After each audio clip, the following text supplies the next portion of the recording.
both sides of the conversation, family. We welcome you to this virtual space crafted especially for you. My name is Jada Curry, and I'm both sides of the conversation's marketing director and graphics design specialist. I want to take some time to ground us all as a community into this space we are about to open up in, so let's go through our community standards. Both sides of the conversation is providing a safe and honest space for open conversation, so we ask that you all be respectful of that. We also ask that you be respectful of each panelist, host, and participant. We do encourage healthy debates and conversations. Don't personalize anything with anyone. This includes name-calling, bullying, trolling, or shaming. This will not be allowed or tolerated. Your perspective is yours. It is not a prescription. You do not have to agree, but show respect. These community standards apply to all of our live shows and any virtual spaces that we hold on social media, including YouTube, Facebook, Twitter, or Instagram. We want to make sure that we are caring for each other as a community. This is our priority in all of our endeavors as both sides of the conversation. With that being said, I hope you enjoyed today's show and continue to stay in touch with us via YouTube, Facebook, Twitter, Instagram, or all of them. All right, thank you for listening and see you soon.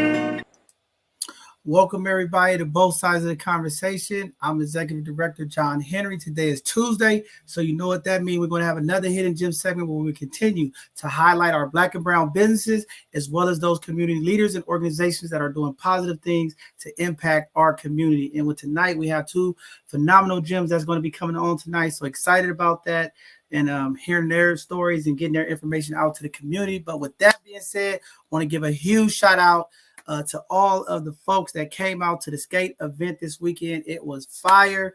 So many kids and families came out to support the event. 220 plus people.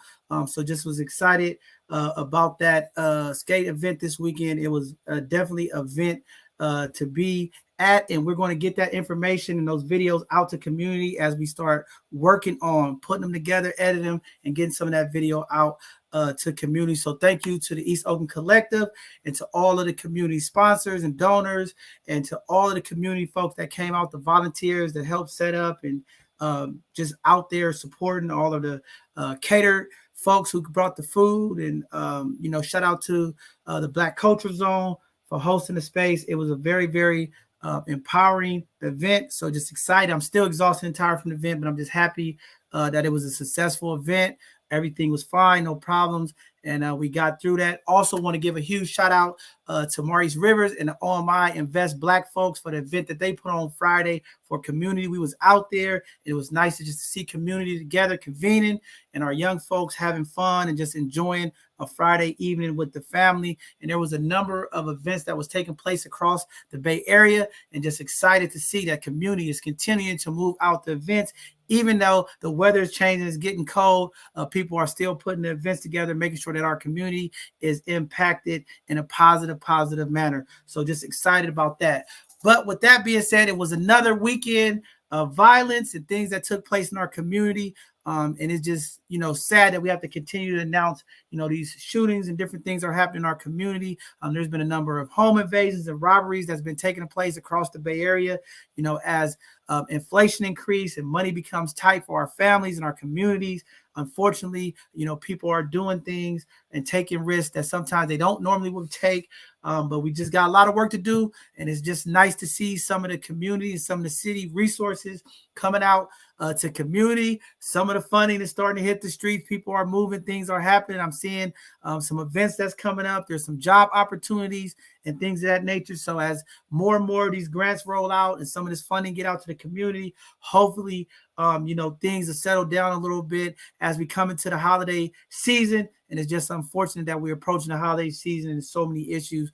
And, it's just unfortunate that, people are going to have to watch themselves and be a little bit more careful as they move around for this holiday season. Just wanted to put that out there. And, we got some more conversations that we need to have in our community. There's a number of things that are happening in our community. Some of them I'm just not so happy about in the direction that some of our communities are going, our leadership. In some of these areas, I'm very frustrated with a lot of things. And I know Dr. Honeycutt told me I should not say I'm frustrated, but I am frustrated and disappointed to see some of the things that are happening in our communities and some of our leaders of the community. But again, we can't never make everything happy and great, but we're going to continue to just do our part to work together and try to have that voice of reason and try to unite our community as much as we can. So just wanted to put that out there. Shout out to Nate and all the work that he's doing. We're going to bring up Nate here shortly. And, the stuff that he's doing with the junior NBA, phenomenal stuff, just impacting our young people. And I'm just excited to hear some of the stuff that they have coming up for community as well. With that being said, thank you to all of our sponsors, Collective Impact, YCD, East Oakland Collective, and a number of organizations that continue to support both sides of the conversation, the San Francisco African American Arts and Culture District, and the phenomenal work that they're doing with Erica and Glenn, Eben, and the folks over there. So thank you all for the continued support. With that being said, we're going to jump into a couple of community announcements and then get to our hidden gems tonight.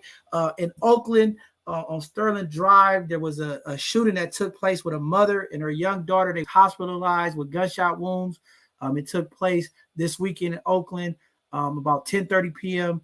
Just sad. The officers found the mother and the daughter suffering from gunshot wounds. They were transferred to the hospital, and they were in stable condition. So just happy to hear that. But again, this violence across our communities is continuing to happen, and we got to do something. All these violence prevention programs across the Bay Area, we got to do better. We got to get out here and start working with these young folks, some of these community folks who need support.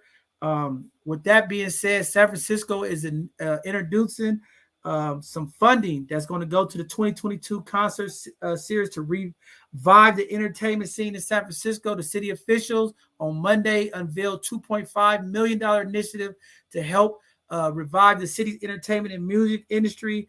So that's going to be cool. They are still suffering from COVID.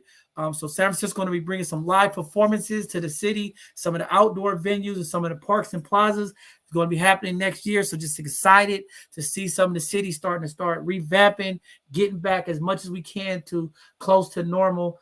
David Chu's office, the city attorney, is pushing some of the stuff, and some of the assembly members of the events planning is participating, making sure that these stipends get out to the entertainment market. So just good to see that some of that stuff is going to be happening. Community announcements. The East Oakland Collective and both sides of the conversation, Feed the Hood 19 is happening this Saturday. I know we've been announcing it. This Saturday, 9 a.m. to 1 p.m. It's going to be set up. It's going to be happening at the East Oakland Collective office. There's going to be some pop-ups across the city. We're still looking for volunteers to help support that event. Please go to East Oakland Collective website. Sign up. They are still taking donations. The EOC and both sides of the conversation toy drive is still happening. You could drop off items at 7800 MacArthur Boulevard Monday, Wednesdays, and Fridays from 10 a.m. to 2 p.m. And they are still collecting donations. We'll get that information up on the screen. Thank you all for coming together to help support that. As you all know, we are moving into winter. It is getting cold, and our unhoused folks definitely can utilize coats, blankets, and things of that nature. So we are looking forward to getting those donations and support for that. Also, the Heal the Hood is happening this Saturday from 11 to 2. And we're going to have one of the directors here that's going to be talking about that and getting that information out to the community for this Saturday as well. So looking forward to that information coming out. The both sides of the conversation, Amazon Smile program is still happening. If you would like to donate to both sides of the conversation through our Smile Amazon, every time you purchase something, a small percentage of that sale, you could donate to both sides of the conversation to help us continue to build capacity so that we can continue to do the work and connect our community and things that we do to outreach community.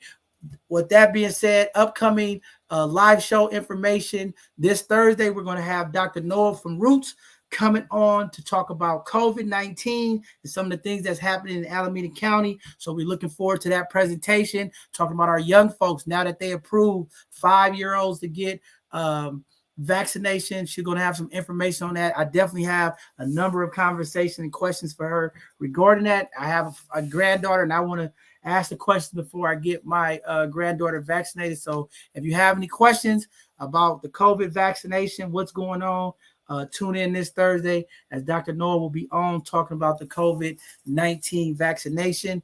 And then every third Sunday, y'all know for the end of the year, we're going to be having our Sunday conversation. This Sunday, we're going to have our relationship part 2 conversation. If you missed part 1, you better go check it out so you can see how part 2 is going to be by popular demand. They are asking that we have part 2, and it is here this Sunday. And then December the 5th, we're going to have a special Sunday conversation with the Rafiki Coalition, Rafiki Wellness. They're going to be also talking about COVID and some of the things that they're going to be doing for COVID vaccinations, some of the town halls, some of the outreach, and some of the locations that they're doing vaccination and testing at sites. So we're looking forward to that. And then December 19th, we're going to have a Sunday conversations about doulas and midwives. Looking forward to that conversation. It should be very, very impactful and important. With that being said, I'm going to go ahead and bring up my brother Nate so he can talk to community and talk about some of the stuff that he's got going on. His junior NBA league is a success, people. It is happening. Our young folks is having fun. But Nate, talk about that and some of the stuff that you all have coming up before we bring up tonight's Hidden Gems. What's up, John? Everything good, man. We got a few events. We got it's called Feed the Hoops. It's a collaboration of basketball organizations, youth basketball organizations in the city, and we've got a food drive, our second year in a row. We're going to end up Saturday at the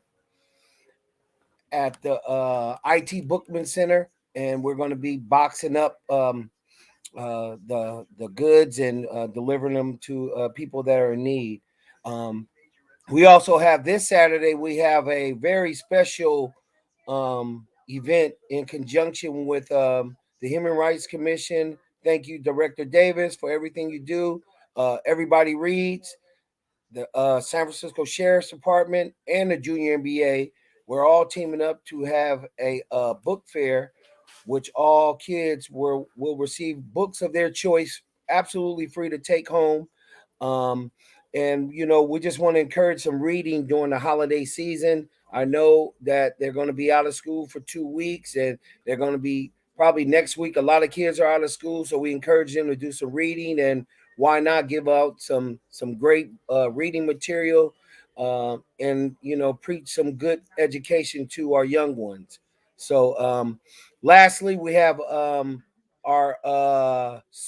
30th annual winter basketball camps. We have 2 sessions, December 20th through the 23rd, then December 27th through the 30th. We do have scholarships available for those in need. John, if you know any kids that's in need, I mean, we are a business, but we will, we're not going to never turn any kid down that wants to, participate in a camp for those 2 weeks. I know school is out and child care is going to be kind of sparse, so we definitely want to provide that. Thank you, man. Let's get ready to rock and roll with this show. I'm looking forward. Man, I'm excited. Hey, thank you, Nate, for all the work that you're doing. And, you was a highlight in our newsletter, so, we just want to, keep letting you know that we appreciate the work you're doing with our young folks, our families, the grocery program, making sure that those families get those groceries.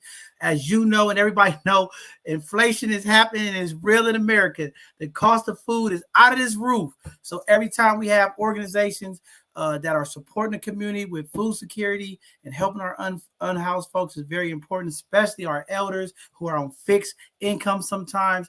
That extra little bit of boost of food makes a difference getting through a month or getting through a couple of weeks. So thank you for all you do and continue to do for our community, Nate. And I'm looking forward to that book drive. Community, get your kids out there, get them some books. And shout out to Director Davis for making sure that education is a top priority with all of the funding and things that's going out, making sure that we keep our young folks in that educational realm. So thank you, Dr. Davis, for continuing to make sure that education is number one priority with our young folks. So just happy to be seeing these things rolling out and, excited. But with that being said, we're going to go ahead and bring up our first hidden gem tonight. We're going to bring up the executive director and founder of East Oakland Collective to come talk about her organization and what they're doing to impact the community. Y'all been hearing us rant and rave about the 5 days a week, the things that they're doing, but there's a lot more that they do for community as well. But with that being said, Ms. Candace Elders, welcome to Both Sides of the Conversation Hidden Gem segment. Introduce yourself to the community and let them know all about East Oakland Collective. Good evening, everyone. My name is Candace Elder. I'm the founder and executive director of the East Oakland Collective, and it's definitely an honor to be here tonight on both sides of the conversation and actually to be a guest. I've been in the comments and a viewer for so long and a partner, so it's definitely exciting to be a guest. So the East Oakland Collective, we do racial and economic equity work in Deep East Oakland. In case you're not familiar with the boundaries are of Deep East Oakland, it's from High Street to the San Leandro border in Oakland, from below the hills to the flatlands. And we consider this to be one of the most under-resourced areas of Oakland. A lot of the funding goes, it goes to West Oakland, downtown, and it kind of stops at Fruitvale. And Deep East Oakland has been underfunded, under-resourced, a food desert or even a food apartheid for so long. So I started the East Oakland Collective over 5.5 years ago to work against some of the systematic issues that plague our community. Deep East Oakland is not the community that I grew up in, that I remembered in the 1980s and 1990s. And even then, it was on the decline. So we're fighting to not only preserve Deep East Oakland from gentrification and to prevent the further displacement of Black folks from the community, but we also want to bring in more resources. And for us, that means a lot. We probably do everything. You can't set foot in Deep East Oakland without really talking to us. But we make sure that Black resident voices are heard through civic engagement and leadership programs. We have an economic focus, economic empowerment focus, that is. And we have the first Lending Circle program in Deep East Oakland, and that is our East Oakland Susu Lending Circle program. And that's to connect residents of color, particularly Black folks, to kind of our ancestral practices of lending. A lot of communities, a lot of cultures across the world have lending circles, and it's a way to have non-traditional banking. It's a way to build up savings, and it's a way to unite around collective opportunities. So I think because the Black Americans, we are disconnected from a lot of our, African ancestral practices. We want to make sure that at least Black residents starting in Deep East Oakland participate in these lending circles, and they also, help boost their savings to their households. We are in our third year, and during the pandemic, we actually launched a scholarship pilot. So instead of people putting in their own money, we had a donor provide scholarships so that young adults and no to low income persons can participate in the program. It's one of my favorite programs that we do. Like I said, I've been a participant for the last 3 years. My credit score has raised because we use a Lending Circle platform that gets reported to 2 out of the 3 credit bureaus. So participants not only save money, but they see their credit scores rise. We had participants over the years save money for a down payment. We had people move from living in their cars to living in an apartment. We've had people pay the first credit card, get cars, whatever people's quality of life saving goals are, this program helps them reach that. So definitely one of my favorite programs that East Oakland Collective does. And we have a very robust and growing neighborhood and transportation program. It is not because we are just so interested in bike lanes or repaving or anything. It's just that if you're going to put any infrastructure into our communities, you're going to talk to the community first. And we consider ourselves to be disruptors of the Eurocentric and traditional planning processes where our neighborhoods are planned for us without our input, and that typically leads to the displacement of longtime residents, of residents of color, to particularly in Oakland, Black folks, because Oakland used to be a chocolate city, almost. So it used to be like 40% Black. Now we're down to 23, less than 23% Black folks in Oakland. And so making sure that, when you put in this infrastructure, it's not going to further displace us, but it's actually going to help beautify our neighborhoods for the people who are already here, not to move somebody else in. So we do a lot of planning projects with the city of Oakland, and once again, that's to make sure that East Oakland resident voices, Black and Brown resident voices, are heard in these processes. We're actually one of the first community-based organizations in Oakland to work with the city of Oakland, particularly their planning department, at the onset of a planning process. So we're definitely, proud of those achievements.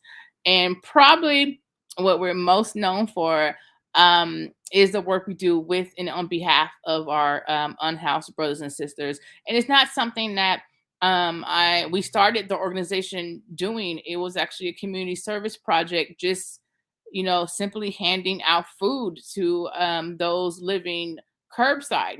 Those of us who cannot afford to have shelter but are living in the parks, living under the BART, living under the freeways, living in encampments, and providing food. And then what we heard directly from the residents that we were providing food to, that no one comes to see them in East Oakland. Like all the food, all the attention goes to, once again, downtown Oakland. So we said, okay, as long as we know that you guys need food, we know you need supplies, we know you need your immediate needs met, while you are forced to live on the streets, and while the ultimate goal is to get people permanent housing, we have to take care of people while they're living in the conditions that they're in.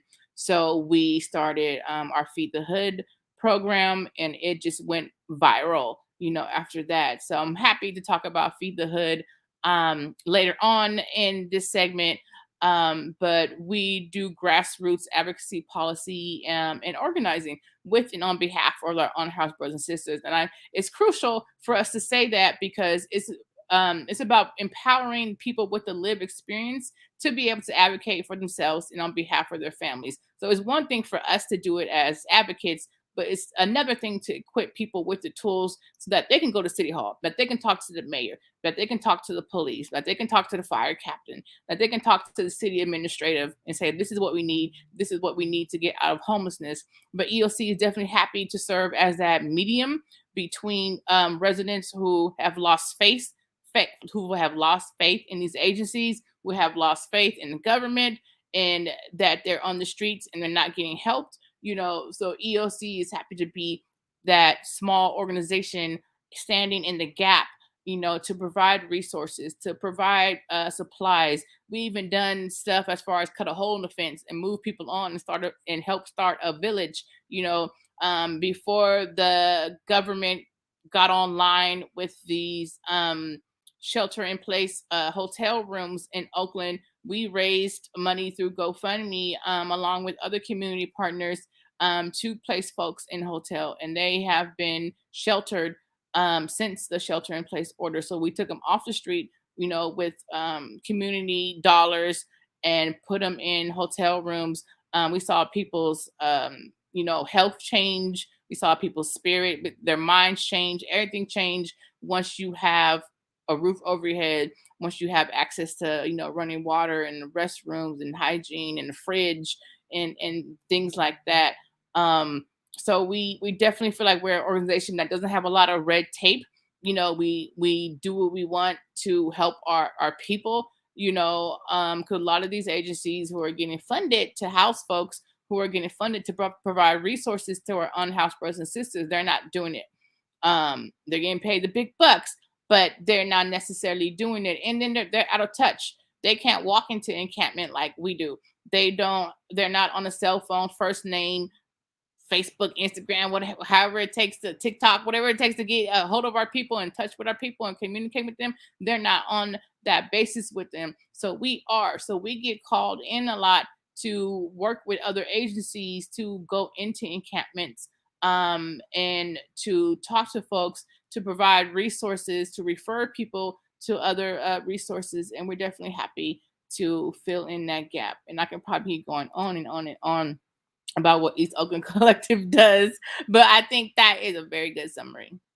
No, that was very good. And, thank you for all of the work that you all do right now. We are in a crisis in this country. And I keep telling people, our unhoused folks, the amount of support and the need right now is so great in our communities. And I hear you loud and clear. This is me and Nate. You don't even got to tell. We talk about these poverty pimps who come in our community, get the funding, and they don't support the community and get the community needs. And we're doing our part to run them out here. It takes time. We got to get these poverty pimps out of our community because our communities are hurting. We have a lot of people that are on these streets needing support. Some of our elders need, support. And, it's just phenomenal to have an organization like you out there really doing the work, impacting the community. And this is why it's important for those folks who are getting that funding that don't have the connection to make sure that they are funding and supporting organizations like East Oakland Collective to make sure that the fund, the food, the fund, the housing, the support is there so that you can keep moving forward. And, we just excited to be working with you all and helping with the outreach and just getting this information to the community, because a lot of times when you do these assessments and you talk to the community, the information isn't there and people don't know how to connect. So, shout out to you all for always making sure that people could connect, get the resources and the services. I think that is phenomenal. Stuff that you're doing and just seeing the work and seeing how you impacted not only the Black community, but the Latin community as well is very important. That's what we believe here at both sides of the conversation, because we know the Black and Brown community is usually the ones that are hit the hardest, especially during this pandemic. We've seen a high rate of different disparities that impacted the community. So thank you all for doing that work and stepping in and, being that pillar for community. Nate, you had anything you wanted to ask? Candace, I thank you for your service and everything you're doing. People, got the perception now that it's all like homeless people that's in need. And I know that you can speak to, there are people that are working who really, that need it. Can you speak to that just a little bit, how that, has come into play now? Yes. Thank you, Nate, for that question, because part of our work is actually changing the narrative on homelessness. So whereas we don't believe in poverty and pimping, and don't believe in parading our people through the media or the news or anything, but we actually heard from our people that they want their testimonies heard. They want to be heard. They want the attention. They want to get on platforms like Both Sides of the Conversation. They want to get on the news. They want to be bloggers. They want to go on Instagram because they want people to know who they are. They want people to know how they got here. So as many people that there is on House, there's that many unique stories about how somebody got there. There's a lot of stereotypes. There's a lot of myths that people are coming over from San Francisco, Berkeley, or they're coming out of state to, live on the street in Oakland. No, these are people who are born and raised in Oakland or who've been here most of their life, and they fell on hard times, or house got foreclosed on, got evicted from their apartment, like a whole bunch of stories, and they refuse to leave. Why should they have to leave where their support system is? Why do they have to leave with their friends or their kids are in school? So they are literally forced to live on the streets. And there's our people coming out of tents looking like me and you with Jordans on or whatever. It's just that they cannot afford to live. We have some clients who are seniors. It was cheaper for them to walk into a used car lot, get a car, pay a car note than it was to get an apartment. And that is just crazy times we live in. So I think it's very important for us to uplift some of these testimonies and some of these stories and experiences and have it be directly from the people who are living them, because the more we raise awareness and the more we get people to care, the more people put in the money and put in the time to actually help us eradicate, homelessness. What we saw during the pandemic and what I'm proud of EOC is doing is always pivoting to address the community needs. And Nate, like you said, yes, we definitely saw during the pandemic more people who were middle income, high middle income, suffering from food insecurity. Food is getting more and more and more expensive. So it's not just so we actually went from focusing just on our unhoused brothers and sisters to our seniors, to our folks who are disabled, to our low income and now even moderate income families where, their kids were at home during the pandemic and it was eating up all the food in their house and they couldn't afford to get, to buy food to keep up with the kids being at home all day. We heard all type of stuff from people. So being able to, and there's a lot of power in food and in food distribution. People are like, oh, okay, you just passing out food every day, whatever. No, if you eliminate one issue area off a household's plate, it allows the parents, it allows our single folks, it allows our grandmothers and grandfathers to taking care of their grandbabies to worry about the safety, the financial stability of their household. So why should you have to worry about food? Food is a basic human right and basic human need. So let us worry about that for you. So yeah, we definitely saw and continue to see the numbers of food insecurity rise with different populations. Yeah, I think that's very powerful. And that's what we're trying to do here at both sides of the conversation, changing the narrative, hearing from those folks. And, a lot of times people get mad and, I hear it all the time. Why are you guys filming people that's on the street that they already at the lowest? But again, if we don't highlight the stories, we don't get the support for one. And then we don't really highlight the issue because there's a lot of cities across this Bay Area that hide the homelessness issue and make it seem like it's not an issue. And these are families, these are kids. And let me tell you, y'all that been following us know I've been on like several of these feeds. We went to Skid Row months ago. And let me tell you the amount of young kids, ages, 0 to 5 years old, sleeping on the streets with their families is very sad, disheartening. And again, it is going to take a lot of work, a lot of commitment from not only our elected officials, but for the community to get behind and support these efforts. And I'm glad you say that. There are people who want to be like, hey, don't just label us as drug users and mental health, because a lot of times when we deal with homelessness, especially in our communities here in the Bay Area, San Francisco, Oakland, and across the Bay Area, the first thing they want to attach homeless to is mental health or drug abuse. And there is a lot of working class folks, like Nate said, that are sleeping in their cars, can't afford the high rent here in the Bay Area, and there's not enough support, not enough resources getting out to the community, and not enough information from those community folks who are supposed to be supporting these people to get that information out there. And it is a job to connect with those folks when they don't have Wi-Fi, when they don't have power to charge their cell phone, they don't have an address to send information to. So again, being intentional. And, I'm glad Candace is a part of some of those committees and having those conversations because, as you get out and do that work, those are always the things that we're trying to ask when we're out there interviewing and talking to these folks. How can we help you? What is it that you all need? And sometimes it's like you said, having access to power to charge up their phone, to get the message from the city organization or from a community organization. Where do they send their mail to? How do people connect with them? If you don't have a phone or a location, how do we keep up with those folks? So how do we figure out in the future and being intentional and being innovative of how we track folks, how we help support them and make sure that they get a needs. And I know you have a phenomenal diaper program that you all have been supporting the community with diapers. I think this is huge. We forget about the amount of money it costs. And I was in the store the other day and I was telling somebody about it, how much Enfamil costs, how much diapers cost. I mean, those little precious items that we sometimes don't think about could be the difference of a meal or a difference of, a bill being made here at the end of the month. And again, inflation is going up the cost. Please, folks, look at your tabs. I'm looking at these receipts. The gas is outrageous. I seen gas today, $5.75 here in California. Okay, it is getting costly. Discretionary funds are getting tight.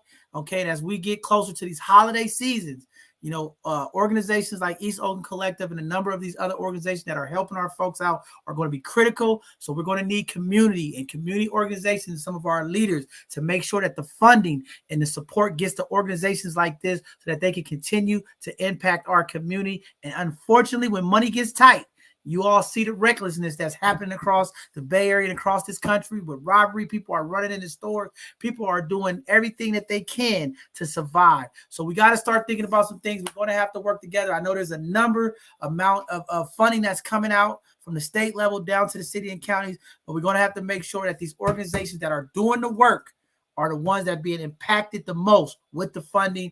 We can't keep doing business as usual. We cannot have organizations holding on to funding for rainy days, stacking up reserves. But right now we are in a crisis. Okay, so for all these organizations that out there that are getting COVID money and different money, we don't have time right now to be holding on to resources.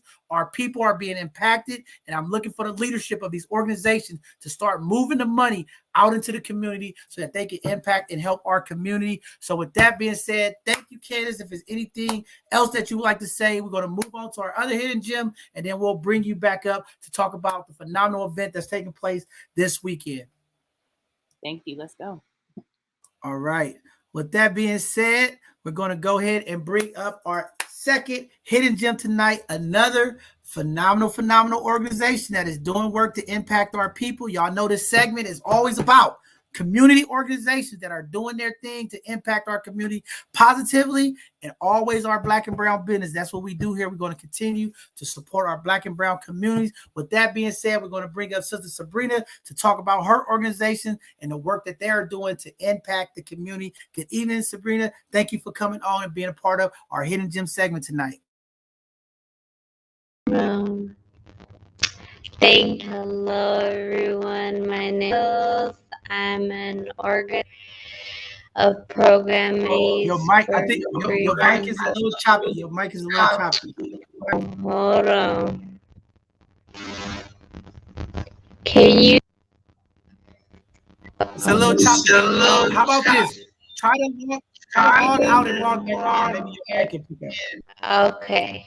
We are. All right. While we trying to get Sabrina back in, to get her, see if we can get her mic fixed. Just want to say, continued work is happening. We had a great skating event this weekend, and we're going to be doing some other stuff. We got Nate behind us. We got a number of organizations. We are going to be doing a major announcement for an event that we're going to be doing. Huge. And we're going to get some folks to come together. We're going to find out who really about working together and supporting the community. But we'll have some announcements coming out. It's going to be huge. But let me see if we got Sabrina back, see if her mic is cleared up. Go ahead, Sabrina. Let me hear you, see if you could. Okay. Can y'all hear me now? There you go. You perfect. Loud and clear. There you go. Okay. Sorry about that. Let me start over. Hello, everyone. Thank you, both sides of the conversation, for having me. My name is Sabrina Valadez Rios. I'm an organizer and director of programming for the Unhoused for Freedom Community Clinic. We are in Oakland, rooted and led by women and non-gender confirming people of color. We address health issues that arise from structural and systemic poverty, racism, and inequality. We address unequal access to quality, affordable medical and holistic health services. And you've heard of white coat syndrome. People, especially like Black and brown communities, we don't go to the doctor because there's no trust there, and it's sanitized and foreign, and just of all the history we've endured going to the doctor. And so some of the things Freedom Community Clinic offers, we have healing clinics, and we use the strengths of ancestral, holistic, indigenous medicine. You think of herbs and acupuncture and massage therapy, yoga, just all these things that were once, medicine for our people, and it was kind of westernized, right? And so we do use some strengths of Western medicine. So in our network of healers, we have, herbalists, acupuncturists, massage therapists, nutritionists, spiritual counselors. We have social workers, primary care practitioners, including nurses, doctors, We do art therapy, somatic body work, Reiki practitioners, which is, it's kind of like an energetic massage. We do womb wellness, and so many other things. And so we have community clinics where we meet the people where they are, where they gather, whether it be at parks or under freeway underpasses. And we also have, it's called Empower, which is a healing initiative for current and former foster youth ages 17 to 24 in collaboration with the West Coast Children's Clinic. This is providing services for free until the age of 25 for those foster youth, including therapy, mental health counseling, primary care, and also resource support. So, support with housing, employment, education, whatever that may look like. We also have community trainings, where we teach community on how to take care of each other. We can't really rely on police, and at the end of the day, we take care of us. So we do trainings, including harm reduction. We had a huge training on Narcan and how to use it and what it is, and we also distribute Narcan to community. We also have an initiative called Healing for Black Lives in collaboration with Roots Community Clinic, happening every Monday from 4 to 5. So different things go on in this segment. We do, yoga, artwork, and participants receive a $25 gift card for coming through. We also have Sacred, which is a support group for survivors of sexual trauma in childhood. It's a support group, dialogue, and also incorporating different healing methods, whether it be acupuncture, art therapy, or an open dialogue. Another program we have is Undocu Healing, which is a youth-led healing program for undocumented and mixed status youth. As you know, migrating to a new country can be so traumatic. So helping the youth, figure out what healing will look like for them and building community as soon as you get here. Something that really stuck to me is, let's say a person is coming from Guatemala and they graduated high school and they're 18 years old or whatever. When they come to the States, they have to start over. So they're back to ninth grade. And so that is so hard and difficult, and to endure, to just start over and question intelligence. So we have that. We also have a fellowship, which I am director of. It's called Pathway to Freedom. And we pretty much did 3 months on teaching community how to be a better community advocate, right? So we taught trauma-informed care, harm reduction, how to use herbs for wounds and things like that. We also have Thrive, which is it's specifically for mission-driven and nonprofit people that work in those fields, and it's pretty much how to create a self-care toolbox for themselves. Doing this work. You take care of other people, and you kind of forget to take care of yourself, and that's when burnout comes in. And so just remembering that rest is resistance, and that's one thing we really take pride in at Freedom, is making sure that our people are resting because we deserve it. We do so much. We actually just got an actual healing sanctuary space on 32nd and Telegraph in West Oakland. So we used to be mobile, right? So we used to be at, we've done clinics at like Acoma Market. We've even done a healing clinic for East Oakland Collective pre-pandemic. And so people would come and get healing, acupuncture, massage, whatever their healing looked like that day. And they'll be like, well, where can I continue this healing, right? And so we would always say, a space is coming soon. And so just in July, we were able to get our healing space where we offer free and sliding scale services, and we prioritize Black, Indigenous, people of color. So we are just so excited to be here. We do so much. Sometimes I'm just in awe of all that we do, and there's just so much power in partnership. And I'm just so blessed to be able to work with, you all at both sides of the conversation, and Candace and Tatoria East Oakland Collective, just to better serve our communities and to come together. The more resources, the better. So yeah, if anyone has any questions, I know I was a bit brief. No, that's okay. I mean, I think that's great information. I mean, just happy to hear the services that you provide and here at both sides of the conversation, whatever we could do to help get those flyers out. Please send us the digital flyers for events coming up. When you talk about healing, it's so important. I mean, when you started talking about rest, I started thinking about myself. I only get 2 hours of sleep, every night, right? And it's a critical thing, but we got so much going on. I'm trying to keep up with this guy, Nate, that's above you, okay? This guy, I'm trying to keep up with him, right? So I only get 2 hours of sleep a night, but I'm trying to do my part to help impact the community. But again, the work that you all are doing is definitely having that impact, and just having those resources and those connectivity, and collaborations coming together to help just the whole community, and we're trying to also talk with Ruth to see how we can really start doing more healing research out, how we do pop-ups and work together. Acupuncture is very big in our community, and I'm just getting those services for massages and things of that nature that sometimes is just unaffordable to get, to help with the mental health, to help with some of the stress and anxiety and the things of that nature. I think it's very, very good. So yeah, definitely we want to connect and be a part of that, because I think coming up, that's one of the events we want to put together.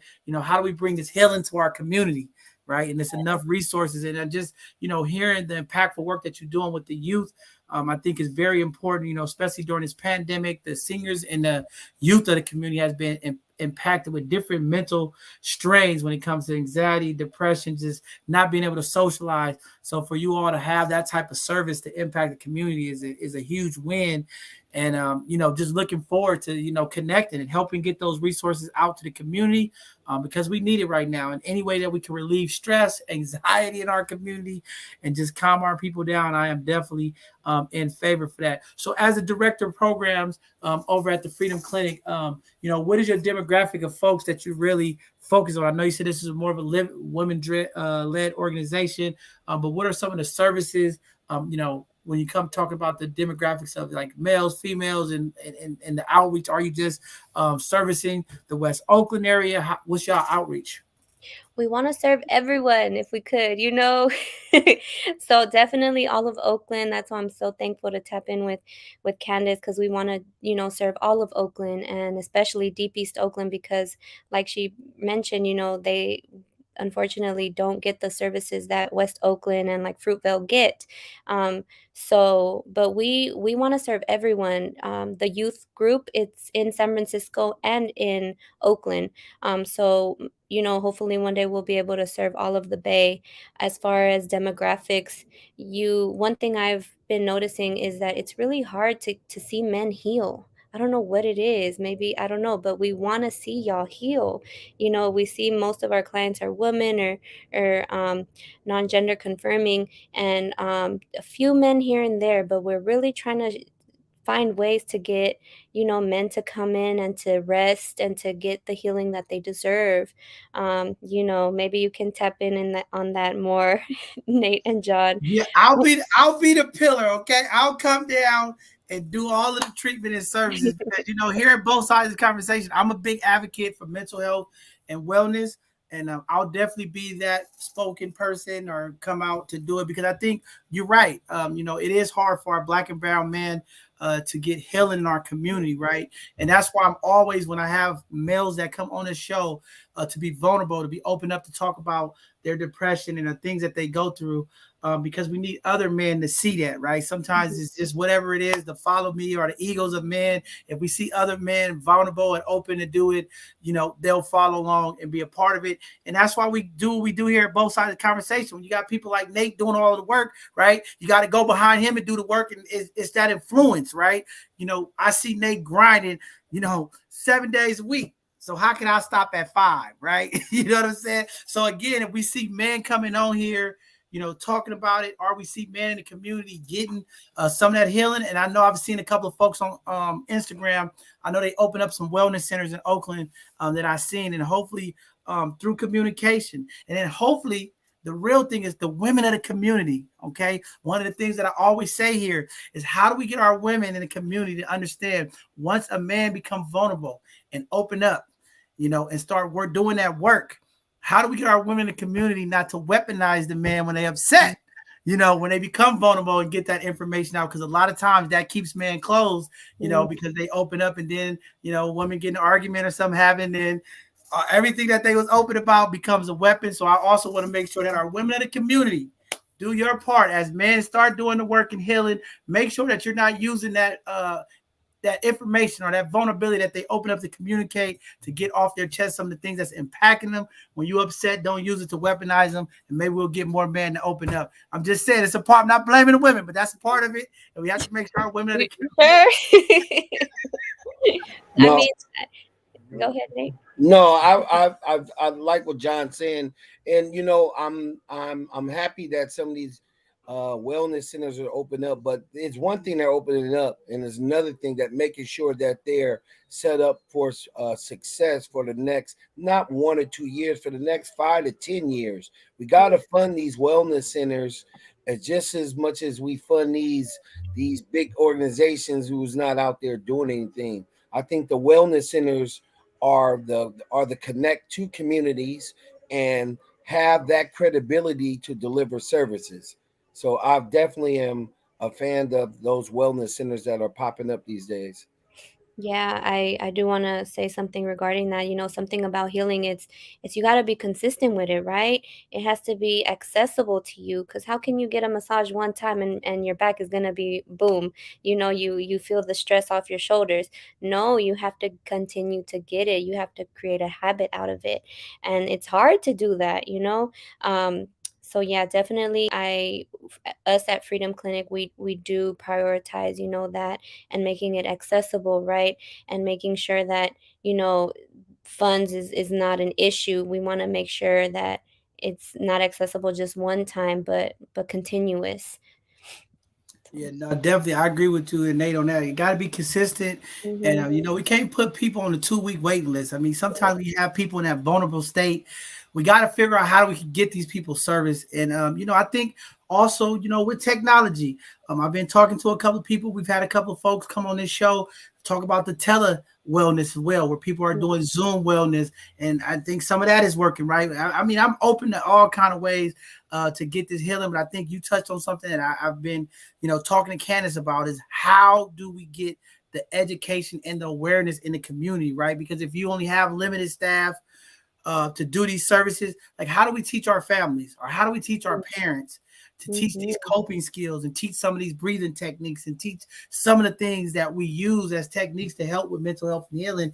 We also have to bring that education and awareness to the community as well. So I would like to see a bigger investment in education and awareness, so that we can bring our communities and we can teach some of our families, if your kid is stressed or if your kid's going through this, here's some of the techniques you can do to calm them, or, whatever it is. But I think we just have to do a better job of bringing that education and awareness to the community. So, just happy to know that you all are doing that work and, helping our young people, because right now our young people need it more than ever.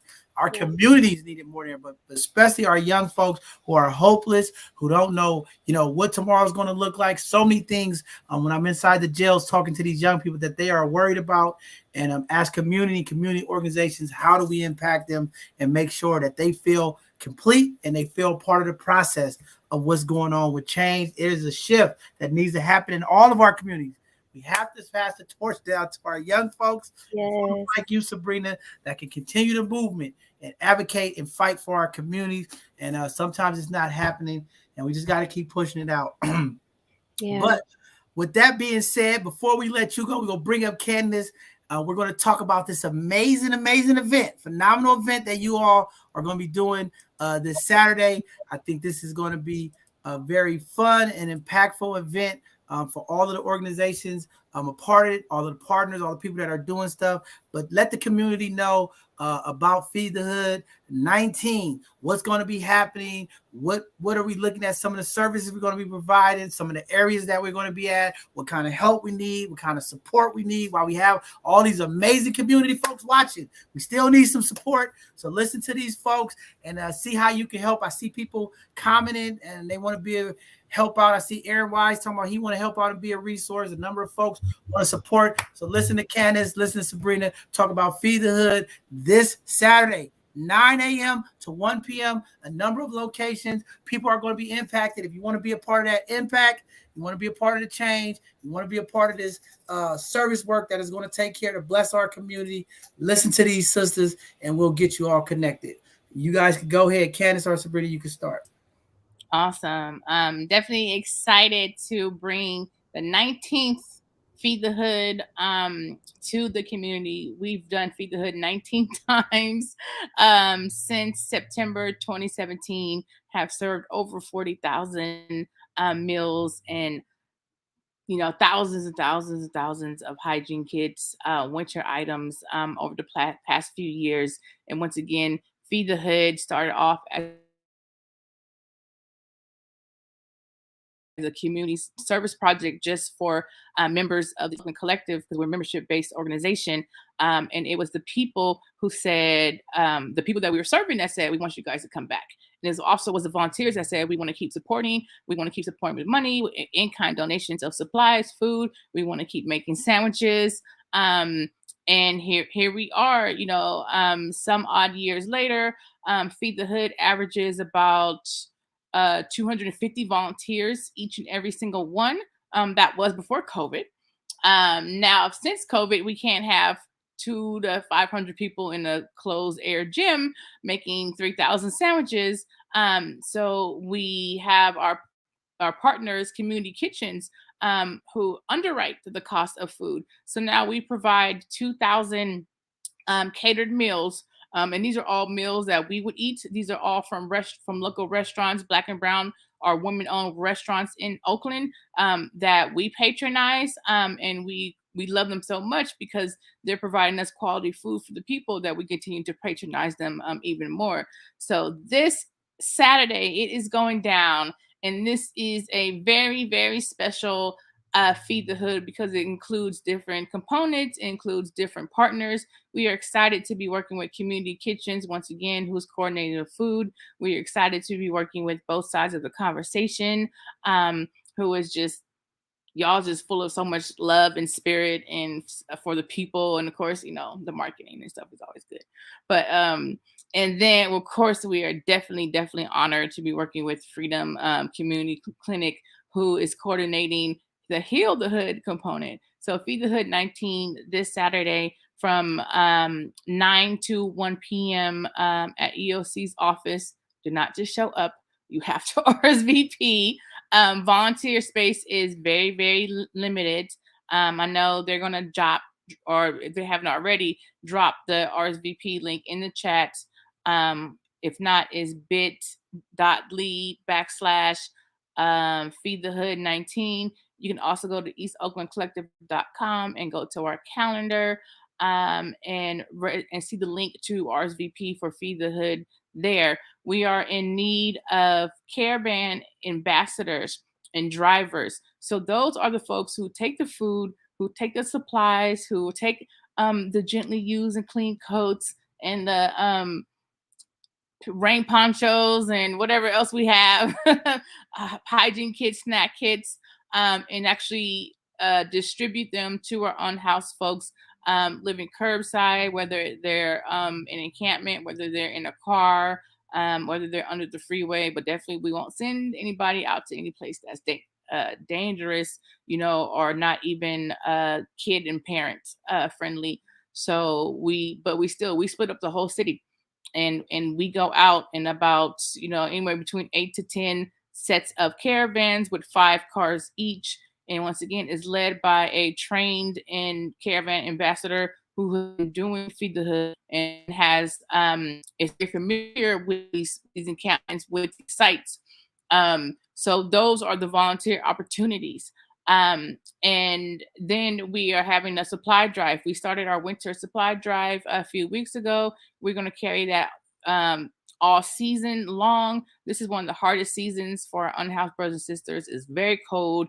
It's very wet. People's tents are leaking. Their RVs are leaking. There might be holes in their car. So people are. We need new or gently used coats. We're accepting that all season long. Rain ponchos, sleeping bags, tents. Tents are expensive. And our folks are really camping outdoors.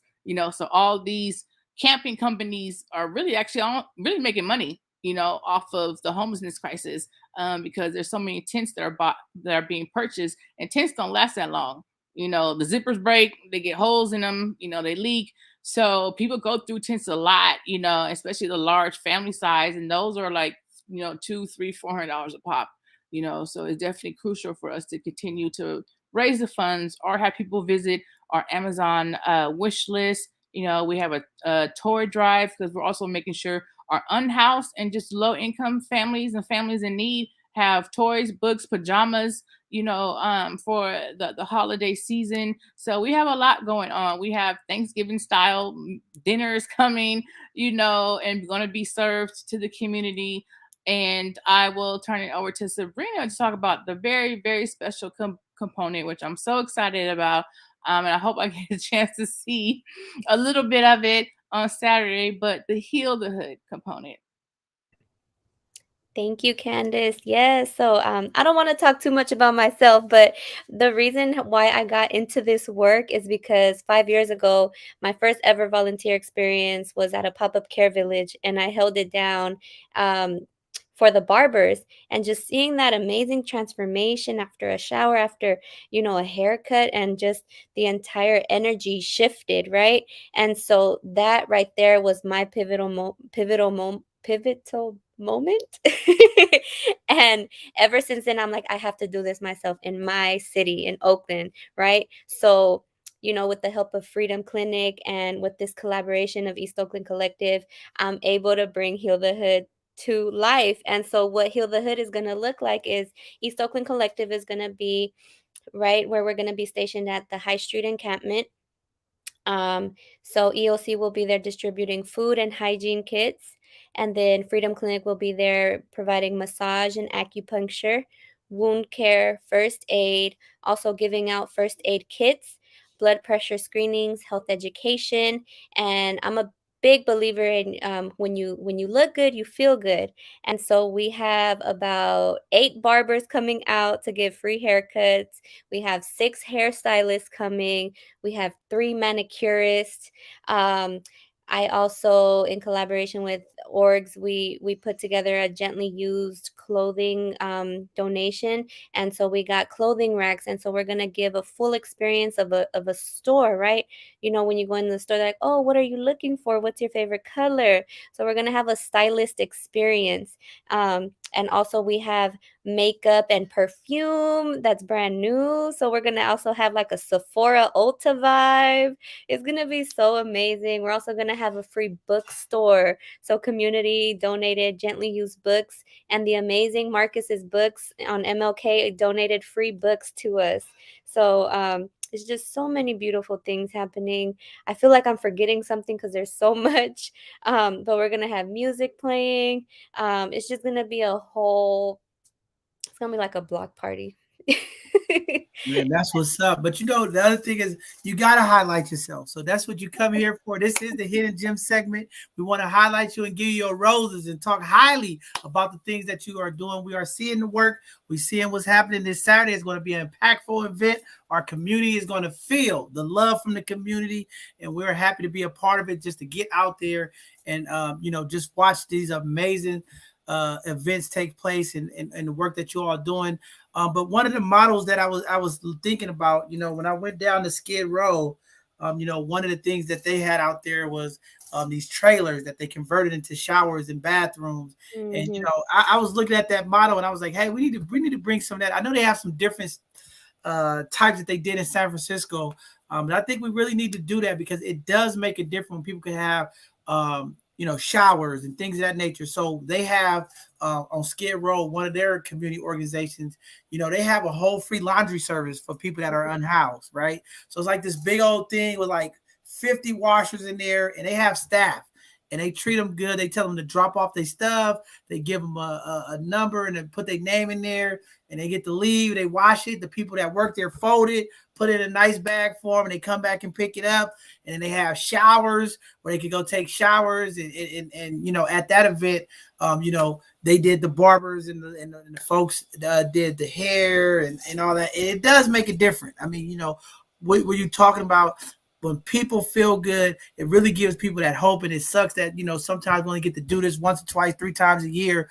But, you know, thinking about those models, right? And how do we get this space, you know, with all this space in Oakland and before the gentrification take place and, you know, these folks start trying to buy up this land, like how do we create these hubs, you know, where we can have, you know, free services where folks can come in, get a haircut, get their hair done, get their nails done, because that sometimes could be the difference of them, you know, making that leap of getting back into the work field or trying to get housing, you know, and things of that nature. And some of the other stuff that I seen that was pretty cool out there, they had phone supplies and things of that nature, and they grabbed all their mail and stuff for them and stuff. So just, you know, looking at those different models and, you know, as we can continue to connect, just really having those conversations about, you know, how do we get space? And that's one of the big things that we are going to continue to advocate for all of our folks, is making sure that we get ownership and own the land, own the space, so that we could do what we do. Too many times we are leasing, we are co-owning. And again, when those models change or as gentrification happen and the equity model changes, you know, we lose that service to the community. So definitely advocating for funding, for capacity to buy these different developments and land so that we can actually have ownership and keep some of these facilities to help impact communities. Definitely very, very powerful stuff. Yeah, I honestly feel like a whole shower and washing is coming for EOC soon, because speaking to Tori, that she's like, I'm working hard on the showers. We're manifesting. So Yeah, that definitely would be a nice service to have. I mean, because sometimes, you know, like, you know, Candace said, you know, during these rainy season, especially, you know, with mud and, you know, some of our folks living under these freeways and different spots, you know, just being able to have a clean shower just every once in a while, at least being able to have a hot shower makes a big, big difference. And again, you know, really thinking about the laundry, right? Because I think that's, if they don't have the funding or the capacity to buy clothing, you know, sometimes having that access to that washer, dryer, detergent makes a big difference, you know, and a lot of donated clothes was there for them as well, because things happen and when you live in these encampments and different things of that nature. So, you know, having that continued support is a very, very powerful thing. So, you know, thank you both for the work you're doing. And this 19th, I'm just honored, you know, I didn't make it to the 20th. Usually I like big even numbers for whatever reason, maybe because I was the 18th on the 79th. I'm all mixed up, but I like even numbers. But the 20th, but the 20th, I'll be there for the 20th. Yeah, I'll get broken in this one, and then the 20th, I'll be ready. Go with a bang. But Nate, you want to say anything, Nate? Because I kind of was running over there. I didn't know if you want to say something. No, I just wanted I wanted to definitely echo what you said. The power of just having some clean clothes and fresh clothes and a warm jacket, and you know, for anyone to have is just a blessing. You know, a shower can do wonders for people, and you know, turn their whole, you know, make their whole week or month. You know what I'm saying? So thank you guys for all you do.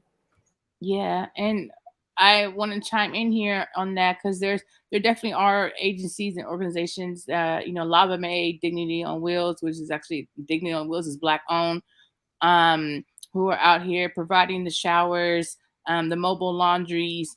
But it's also maybe something that we consider partnering on, is you buy out a laundromat, you know, for the day, and then you have our unhoused folks bring in their clothes and have it exactly, John, like you said, they drop off. You know, you have volunteers wash, they come pick up, everything's clean and folded. But I also want to say that definitely ask people what their needs are. You never assume, you know, that they need that coat or that old sweater from 10 years ago, you know. So definitely this season and just all year round is time for us to talk to people and ask them what do they need.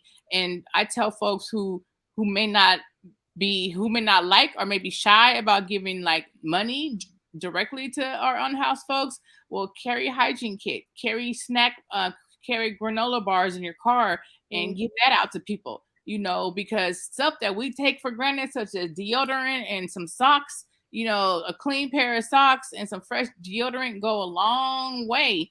Condoms. I mean, toilet tissue rolls, you name it. That stuff goes a long way for someone who can't afford it. And may not even have the transportation to even go get these type of supplies. It's crazy I'll see like some of our young brothers who are like, they're about to cry because you gave them some deodorant.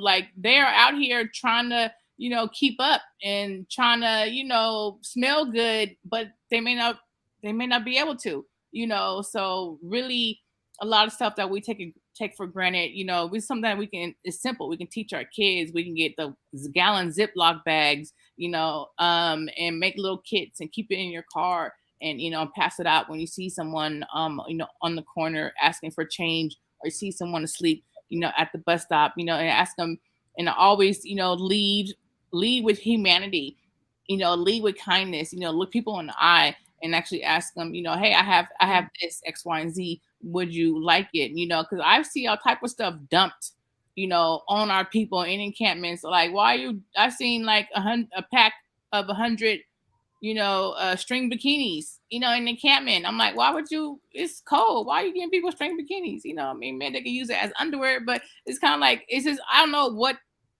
common sense is maybe not so common. And just people feel like just because you're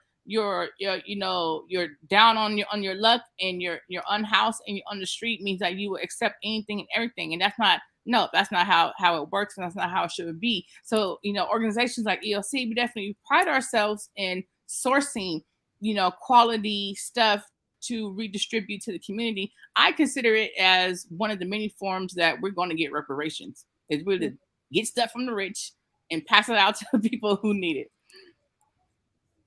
Definitely very powerful stuff, and I appreciate, that code of ethic that you stand by. I've witnessed, y'all have seen me out there at ELC, the quality of food, the quality of care from the staff and the volunteers is what it's all about. And again, to reiterate that, Candace, you are right. When we are dealing with our folks who are going through these hard times, we have to lead with love, compassion, and humility. And, it's just a certain way that you have to give these folks love and support. And we always believe that. Even when I volunteer with other organizations, we always make sure that we're making sandwiches and we're doing stuff to impact the community, that we do it with love and care. We're not just slapping sandwiches together. We want to give them the highest quality thing. And that's one thing that I really respect about the work that you all do over at East Oakland Collective, making sure that our folks get the good quality food, get the good quality stuff. We're not just throwing stuff in there for people to give leftovers and things of that nature. So, just really want to highlight that and thank you for having that humility and compassion for our people when they're going through these difficult times. And it's a challenge. It's a very emotional thing to do. It is hard. But again, if we teach our young folks, I even teach my granddaughter to give the toys, extra toys to kids who don't need it. These little things make a difference. We have to teach our young folks as well to get involved. And, I'm looking forward to help doing some of that assessment. And that's what we're trying to build here at both sides of the conversation, to really further our assessment of what our community needs is, and utilizing our young folks to get involved, to ask those questions, go into these communities and make sure that we pull out the information and data that we need to really support them, and not just to put numbers out there to make everything look good. And that's what we're going to do. We're going to keep doing it. It's going to take time as we're building capacity, but we want to be a support to all of the organizations that are doing this type of work, that are impacting our community, especially our seniors of the community, to make sure that they have the things that they need. These programs, community, are very, very important. So for all of our folks out there that have a little bit more than somebody who don't have, as we approach Thanksgiving next week. I mean, can y'all believe next week is Thanksgiving? Okay, as we get close to Christmas. Even though money is tight and things are hard, please consider these type of organizations to donate. You not understanding that $20, that $10, that extra little bit of money makes a difference, to help Sabrina and them to get folks and the things that they need to do acupuncture, to buy needles, whatever. That little bit of giving in your heart this year can really make a difference. And I'm going to do my part here at both sides of the conversation to make sure that we continue to push the funds over there, because I know I got to wash it right now, Licky. I know how it is. When you wash it ain't working, it's hard. But we got to do the things that we need to do to help our community. We will continue to do that. We will continue to support those efforts, and we will continue to hold the poverty pimps of our community that think it's okay to hold on money while our folks are in need. We're going to make sure that we call them out. With a team of folks, we're coming. Don't worry, we're coming. But with that being said, if there's anything else you all want to say, Nate, thank you again tonight. Looking forward to your event and community. As we approach Thanksgiving, I just told some folks today on the call that I was on, okay? The cost of a turkey this year is very, very expensive, okay? So, this is a tradition in this country. And, now more than ever, the folks that need the support with the cost of the turkey, I've heard some of these 12, 13-ounce turkeys are costing $100, okay? And that could be a very large financial impact on our community with the import and export issues that are happening right now across this country. It's going to be an issue. So, again, let's make sure that we get out here and support these organizations that's going to be giving out turkeys and this is going to be a year more than ever that we need that support. Because, again, the food industry is one of the fastest inflation impacted businesses that we're seeing, double and triple prices. I just went in the store the other day and I seen bacon up $16 for a pack of bacon. So it's getting out of control. The cost of milk and gas and everything is going up. We need help. We need support. And it's going to take all of us. We cannot just complain about the problem of our unhoused folks. We have to be the change. We're going to have to get out there and do the work and support. And I'll be out there this weekend supporting the efforts and making sure that I am doing my part to make sure that our family, our community are being impacted with the support and the services that are going to be provided this weekend. There are a number of Thanksgiving giveaways. We'll be all over the Bay Area this week and leading up to Thanksgiving, helping different organizations get meals and food to these families. And I know Nate's doing his part to make sure that the groceries continue to happen. This is a time where we all got to band together to really make a change to impact our community this holiday season. As the weather has changed and things are just tight, we're going to need that support from everybody. So think about it. Do your part. Find a way that you can give it. And maybe it's not money. Maybe it's you're buying a meal, or maybe you're giving a coat. Do something this year. Let's make this the year we do something with the little extra that we have to be an impact to another family or another person in our community. With that being said, thank you all for tuning in for tonight's Hidden Gem segment. We had two phenomenal organizations come on tonight: East Oakland Collective, Freedom Community Clinic. Please follow them. Check out their website. You want to go to their website, donate and support for their events that are coming up. They need the support. We need the volunteers, and we need to continue to uplift organizations like that are having great impact in our community. We will continue to support them. This Thursday, we will have our Educational Thursday with Dr. Noah from Roots Clinic to come on and talk about this COVID-19 vaccination, as the FDA has approved our young folks 5 years old and older to get vaccination. And she's going to come answer some of the community questions and some of the concerns that our community folks have, and talk about some of the things that are being impacted in Alameda County. So looking forward to that. I just looked and seen the both sides of the conversation. Sunday conversation is going to be crazy this Sunday. I see all the people that are signing up. We're going to have a full house. This should be a rock and roll conversation, and I won't say much, because my PR team has already told me I can't say anything. But I got some things I want to say about these relationships. And, I'm looking forward to it. We'll have a spicy conversation, community. If you missed part one, go to our YouTube and check it out. But this Sunday, it'll be firecrackers. You'll hear some comments. You'll hear some things about dating that you might not have heard in a while. We have some people from the East Coast, some people from the South, and some people here in California to talk about what relationships look like. How do we heal them? How do we repair them? What does this dating and family life look like moving forward here in 2021 as we move into 2022? It's going to be a great conversation. You don't want to miss it. Join us this Sunday at 2 p.m. And then next Tuesday, we'll have another segment of Hidden Gem where we'll highlight some more of our Black and brown businesses, and we'll highlight some more phenomenal folks like we had on tonight to talk about what they're doing to impact the community. With that being said, thank you all for tuning in. Looking forward to seeing you out there this Saturday at the Feed the Hood event, Heal the Hood event. We'll be all over the city. We'll be back and forth, making sure that the people are impacted. Follow us. You'll see us moving around. We'll be everywhere out there, impacting the community. Thank you all again for tuning in. Please be safe out there as people are taking risks, doing things to survive. And we're seeing some of the things that are happening in our community.